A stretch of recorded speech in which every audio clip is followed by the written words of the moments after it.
Aujourd'hui, nous allons parler encore une fois de Marc 11, 24. Et aujourd'hui, je vais entrer dans plus de détails pour expliquer un peu la force que nous voyons derrière cette écriture.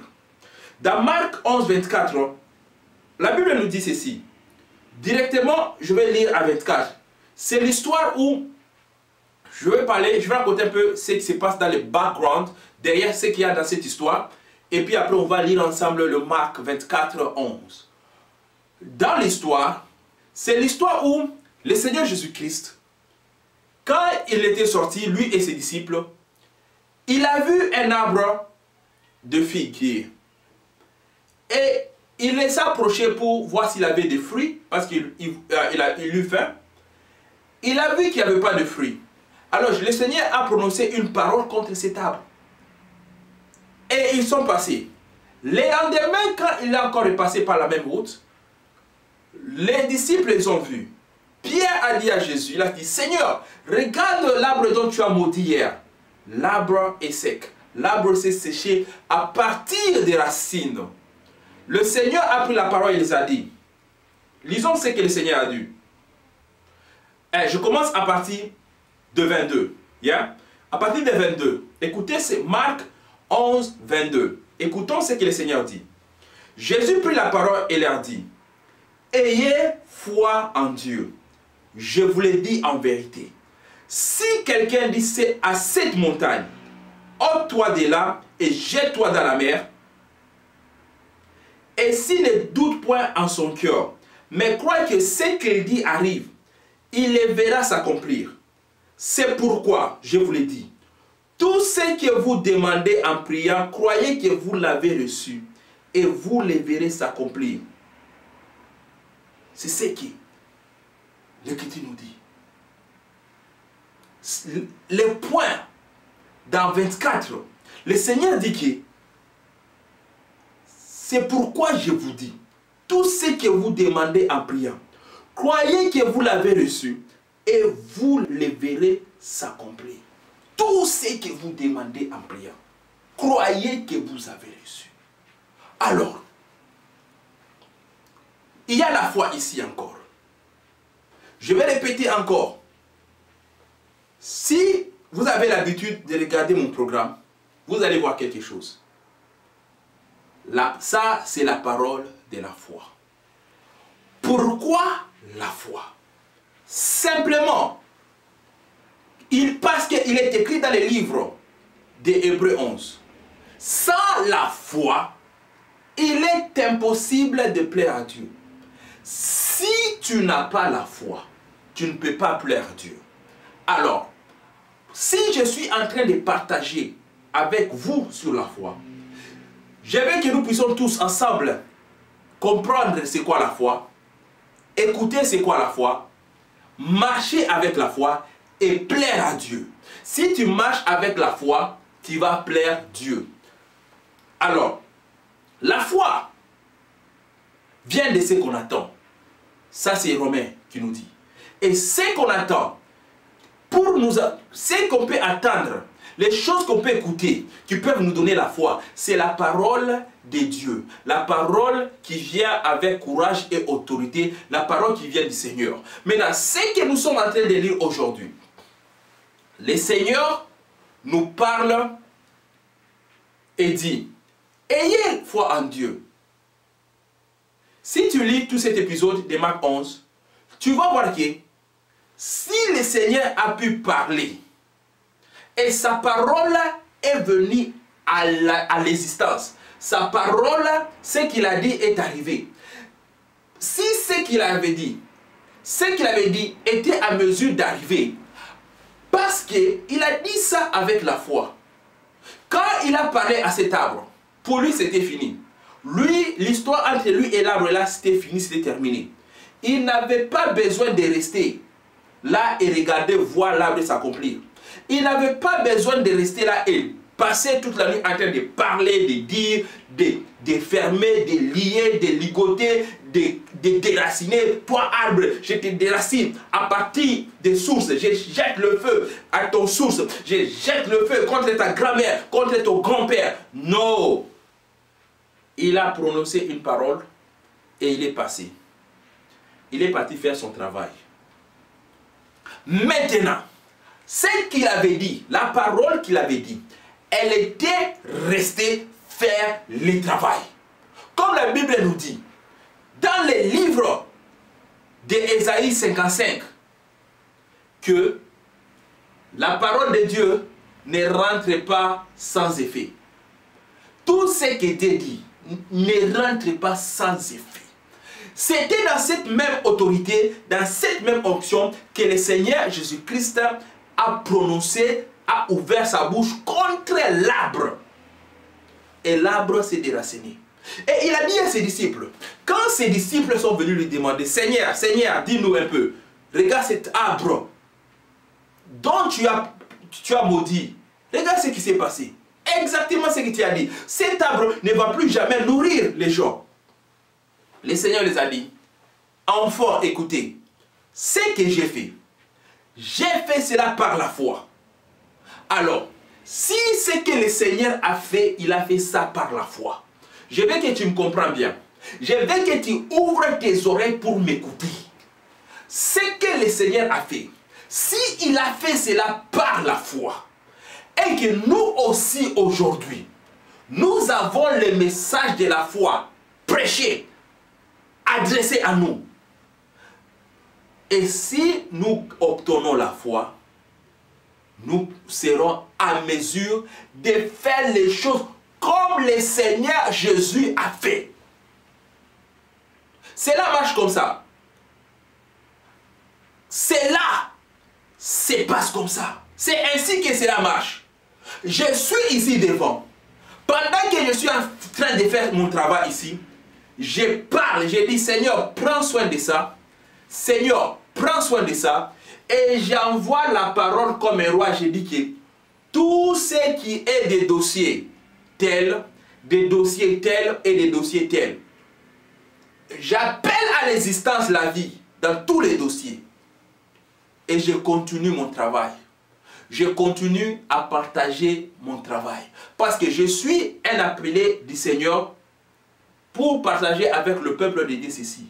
Le Seigneur n'avait pas le temps de rester là toute la nuit parler à l'arbre. Non, il avait besoin d'aller enseigner aux gens dans les temples. Il avait besoin d'aller guérir les malades. Il n'avait pas le temps de passer de perdre avec l'arbre. Mais la parole est partie. Elle a fait le travail. La parole est partie aux racines pour faire le travail. Alors, directement, je te dis à toi aussi, ta parole, la parole qui est dans ta bouche, est prête pour faire le travail. Ouvre ta bouche, commence à parler. Dans cet épisode, nous voyons que les disciples, ils étaient sortis avec le Seigneur. Ils sont rentrés la nuit. Et le matin, quand ils sortaient, c'est quand Pierre a vu cela. C'est que nous pouvons voir que cet miracle est arrivé pendant 24 heures. Au moment où le Seigneur a dit et au moment où ils ont vu la manifestation, on peut dire 24 heures.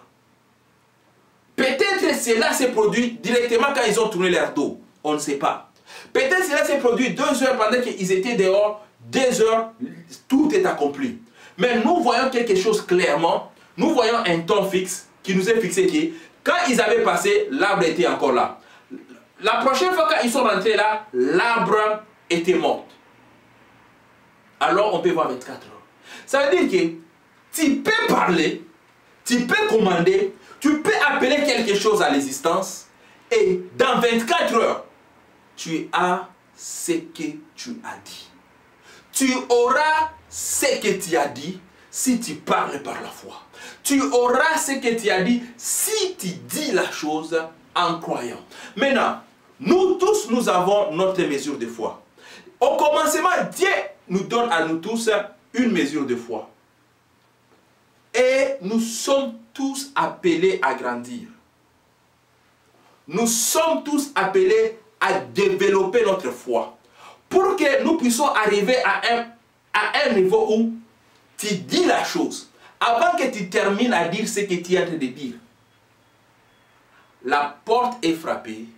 Quelqu'un vient te donner tout ce que tu as dit dans ta prière. Tout ce que tu as commandé de venir. Cela arrive pendant que tu es encore dans la chambre. La porte est toquée. Quelqu'un vient t'apporter tout ce que tu as commandé de venir. Alors, maintenant, il ne faut pas se soucier. Si tu n'es pas encore arrivé à ce niveau de foi-là, même moi, en me tenant debout, pour partager ces choses avec vous. Non.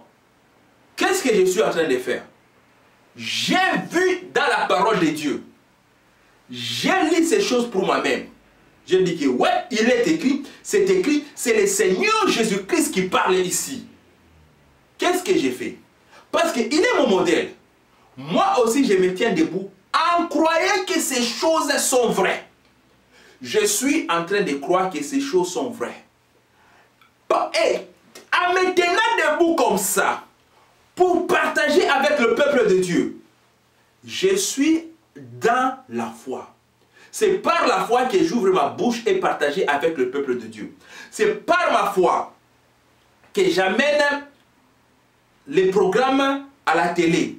C'est par la foi que j'amène les programmes ici sur l'internet. C'est par la foi. Alors, parce que je suis en train de marcher dans la foi, ma foi augmente. Je fais mon pas de foi et ma foi augmente. Si tu fais un pas de foi, ta foi augmente. Alors, ce qu'il faut éviter de faire est de rester dans un point où ta foi ne bouge pas. Une foi sans action, c'est une foi qui est morte. Alors, c'est pourquoi la marche de la foi nous demande à opérer chaque jour dans la foi. Chaque jour, tu fais un pas de foi. Chaque jour, tu fais un pas de foi. Chaque jour, tu te lèves. Tu appelles les choses à l'existence. Toutes les bonnes choses que tu veux voir dans ta famille, dans ton mariage, dans ton mari, dans ta femme, dans ton argent, dans ta banque, dans tes études, partout où tu es. Tu appelles ces choses à l'existence par la foi. Première fois, deuxième fois, tu ne vas pas voir les choses arriver après 24 heures. Ce que tu demandes aujourd'hui, il ne faut pas t'inquiéter. Si tu continues dans ces choses et tu commences à voir les choses se réaliser après 1 mois, après 3 semaines, après 6 mois. Mais là, si tu continues dans la foi, tu seras à l'âge où ça sera à ton tour de fermer la pluie, de dire qu'aujourd'hui il n'y aura pas la pluie. Parce que je vais sortir, j'ai quelque chose à faire dehors, alors je ne veux pas qu'il pleuve. Tu fermes le ciel par ta bouche. C'est ça, la foi. C'est maintenant, toi, tu commences à opérer en utilisant ta foi. Parce que ce que le Seigneur a fait, il a fait en utilisant sa foi. Alors, quand il s'est retourné à ses disciples, il les a dit, ayez foi en Dieu. Ayez foi en Dieu. Prenez votre foi, utilise ta foi en croyant que tu es avec Dieu. C'est ça où vient la force. Tu es en train de croire que tu es le bien-aimé de Dieu. Tu es l'enfant de Dieu. Tu es en train de dominer. Tu es en train de gouverner. Tu es en train de diriger. Parce que l'acteur, l'autorité a été donnée à l'homme. C'était donné à l'homme de diriger la terre.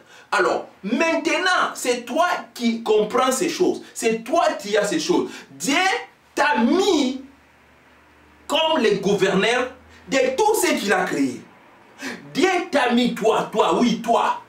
Il t'a mis comme gouverneur de tout ce qu'il a dirigé.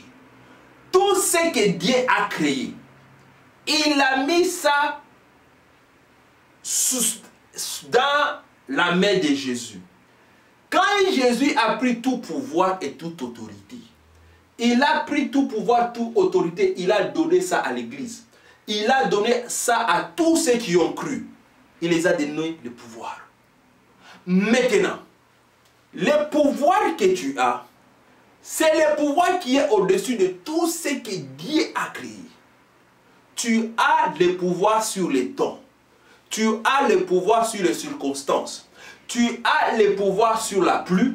Tu as le pouvoir sur la mer. Tu as le pouvoir sur les oiseaux. Tu as le pouvoir sur le poisson, sur le crocodile, sur l'éléphant et tout ce qui est sur la terre. Tu as le pouvoir. C'est pourquoi tu peux parler à la montagne et la montagne va bouger.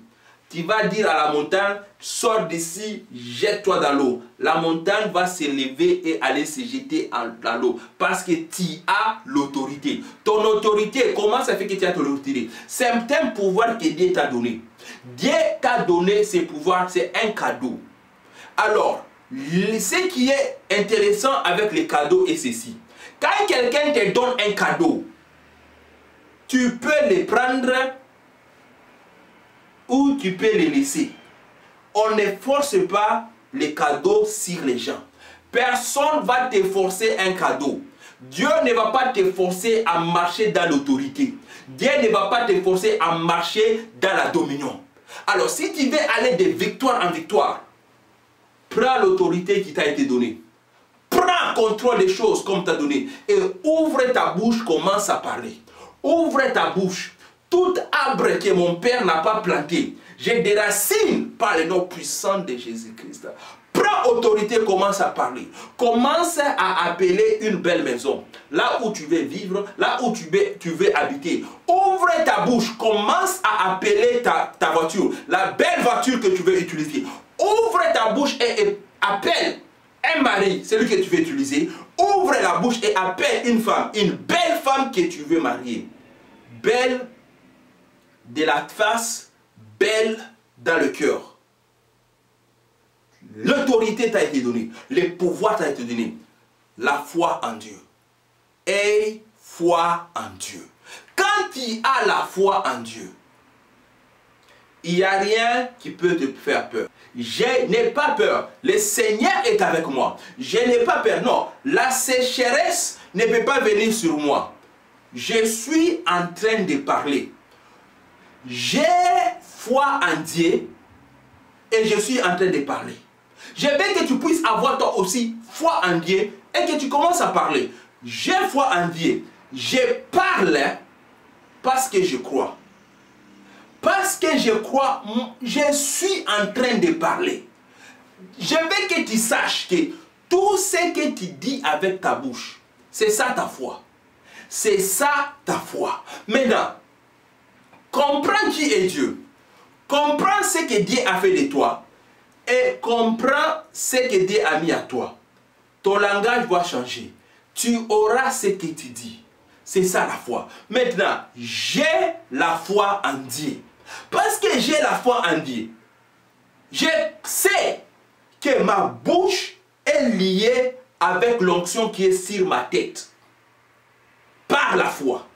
Alors, tout ce que tu demandes en prière, Marc 11, 24, tout ce que tu demandes en prière, crois que tu as. Crois que tu as ça. Crois que cela t'est donné. Crois que Dieu a accepté. Maintenant, si tu crois, tu verras la gloire de Dieu. Si tu crois que j'ai fait ma prière, maintenant les choses que j'ai demandées, je les reçois maintenant par la foi. C'est par la foi qu'on peut obtenir les choses de Dieu. Maintenant, je crois que j'obtiens ces choses par la foi. Et les choses là te seront données. Parce que nous sommes en train de voir l'invisible. Tout ce que tu demandes en prière, la raison que tu demandes les choses en prière, c'est parce que tu n'as pas ça. C'est parce que tu n'as pas vu ça. Par exemple, si tu veux une belle voiture, je vais couper ici pour dire. Parce que beaucoup de gens ont encore des questions. Comme ceci. Est-ce qu'un frère peut avoir une belle voiture? Est-ce qu'une soeur peut avoir une bonne voiture? Je vais encore me répéter et dire ceci. Dieu a créé le ciel et la terre pour son homme. Dieu a créé le ciel et la terre pour ses enfants. La terre appartient aux enfants de Dieu. Si tu es enfant de Dieu, tu es enfant de la promesse. Si tu es enfant de la promesse, tu obtiens les promesses. Ça veut dire que les brebis, les moutons, les taureaux, les choses de la promesse ont été faites pour toi. C'est à toi que Dieu a promis les pays. Dieu a dit qu'il va donner les pays à ses enfants. Il y avait cette grande nation qui habitait les pays de Canaan. Dieu a dit qu'il va les chasser pour donner les pays à son enfant. Les chariots, la voiture, la promesse, c'est pour les enfants de Dieu. Dieu a promis à ses enfants de bonnes choses. Dieu a donné la terre à ses enfants. Tout endroit où tu fléchis avec tes pieds t'a été déjà donné. Dieu t'a donné une bonne santé. Dieu t'a donné un bon esprit. Tu es le gardien de la terre. Alors, ces choses ici, on obtient ça par la foi. Si d'abord tu n'acceptes pas en toi que Dieu peut te donner une voiture, si tu n'acceptes pas en toi que tu es un héritier de Dieu, si tu n'acceptes pas en toi que l'argent et l'or appartiennent à Dieu, et tout ce qui appartient à Dieu appartient à ses enfants, parce qu'on est ensemble héritiers avec Jésus-Christ, alors, si tu n'as pas ça dans ta tête, tu ne peux pas te tenir debout et croire pour une voiture. Une belle voiture. Tu ne peux pas. Alors, aujourd'hui,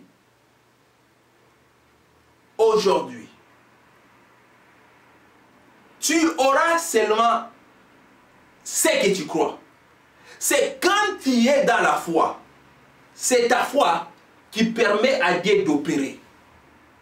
C'est ta foi qui permet à Dieu d'opérer, de faire des choses. Quand tu es en train de croire, la main de Dieu sort et commence à faire le travail. Par la foi. Sans la foi, on ne peut pas plaire Dieu. Sans la foi, on ne peut pas plaire Dieu. Il est bon de dire des choses comme: oh Dieu, moi je vais seulement te servir. Je ne veux pas que tu me donnes quelque chose. Je veux seulement te servir. C'est bien de dire des choses comme ça. C'est bien parce que quand quelqu'un dit des choses comme ça, tu vas sentir quelque chose. Maintenant, la parole de Dieu, elle n'est pas venue pour s'adresser à des sentiments. La parole de Dieu ne fonctionne pas avec les sentiments. La parole de Dieu ne fonctionne pas avec la tête. La parole de Dieu, c'est la foi. La parole de Dieu donne la foi. Tu peux sentir ou ne pas sentir. Parce que les sentiments, c'est quelque chose de sensuel. Ce sont des choses sensuelles. Mais l'esprit ne marche pas avec les sens. Ce que l'homme n'a pas vu, ce que l'homme n'a pas entendu, ce qui n'est pas entré dans le cerveau de l'homme, les choses que Dieu a réservées pour ceux qui appellent à son nom. Nous sommes en train de parler d'une richesse qu'on ne peut pas comprendre. Nous sommes en train de parler d'une richesse qu'on ne peut pas comprendre. Qu'est-ce que le diable a fait quand il a tenté le Seigneur Jésus-Christ? Si tu vas lire les livres, dans les livres de Luc 4, quand le diable est parti tenter Jésus-Christ, À la troisième tentation, on va te montrer que le diable a amené le Seigneur. Il lui a fait voir toutes les richesses du royaume de ce monde ici. Il lui a fait voir ça en un instant, il lui a tout fait voir. Qu'est-ce que tu crois que le Seigneur a vu? Quelles sont ces richesses-là? Qu'est-ce que le méchant dit? Que tout ceci m'a été donné. Je donne à celui que je veux. Le Seigneur lui a fermé la gueule. Il lui a dit que tu ne vas pas tenter le Seigneur ton Dieu. Tu ne vas pas tenter le Seigneur ton Dieu. Pourquoi? Le Seigneur Jésus-Christ, ces choses-là n'ont pas bougé. Pourquoi d'abord? Parce que les choses que Satan a montrées à Jésus, ce sont les choses qu'il a volées ça chez Adam. Les choses qu'il a montrées à Jésus pour lui tenter avec ça. Ce sont les choses que Dieu avait données à Adam. Et Adam, il a perdu ça. Les méchants, les serpents, a volé ça. C'est pourquoi il est venu dire à Jésus que cela m'a été donné. Ça lui a été donné pendant un échange de trucs. Il a joué des trucs à l'homme. L'homme lui a donné cette gloire-là. Maintenant, le Seigneur est venu. La Bible nous dit que le royaume de ce monde est devenu le royaume de Jésus-Christ. Comment ça? Parce qu'il a vaincu. Il est entré. Il est entré au fond du puits. Il a pris les captifs, il les a fait sortir de là. Il est parti dans les fins fond de l'enfer pour briser la tête de l'ennemi, pour taper l'ennemi. La mort l'avait pris. Ok, ils l'ont pris, ils l'ont amené en bas. Toutes sortes de maladies sont tombées sur lui. Toutes sortes de péchés sont tombés sur lui. Toutes sortes de maux de tête. Croyant qu'ils l'ont eu, et tous ils l'ont emmené en enfer pour les taper. Premier jour. Deuxième jour. Et au troisième jour, une lumière forte est entrée, même au séjour des morts. Et le maître a bien coupé la tête de l'ennemi. La Bible dit qu'il lui a frappé à la tête. Il a frappé le serpent à la tête. À l'œil. Il a frappé à l'œil. Il a pris toutes choses. Comme le livre d'Éphésiens nous dit. Il les a dépouillés. Colossiens 2,14. Il les a dépouillés. Il les a dépouillés. Il a pris tout ce qu'ils avaient. Il les a arrachés. Il a pris leurs armes. Il a pris leurs forces. Et il a pris l'or, les diamants et le royaume qu'ils avaient volé à l'homme. Il l'a arraché. Il a pris toutes ces choses-là. Et il est venu chez les siens. Il est venu à l'église. Il est venu chez ses disciples. Il les a dit, hey, tout pouvoir m'a été donné. Toute chose m'a été donnée. Je suis le maître. Je suis le Seigneur. Je suis le Messie. Je vous donne la force. Je vous donne l'autorité. Je vous donne la puissance de lier tout le travail de l'ennemi. Il nous a levés, il nous a enlevés, il nous a amenés dans les lieux célestes. Il nous a mis assis avec lui sur son trône. Nous sommes assis avec lui sur le trône.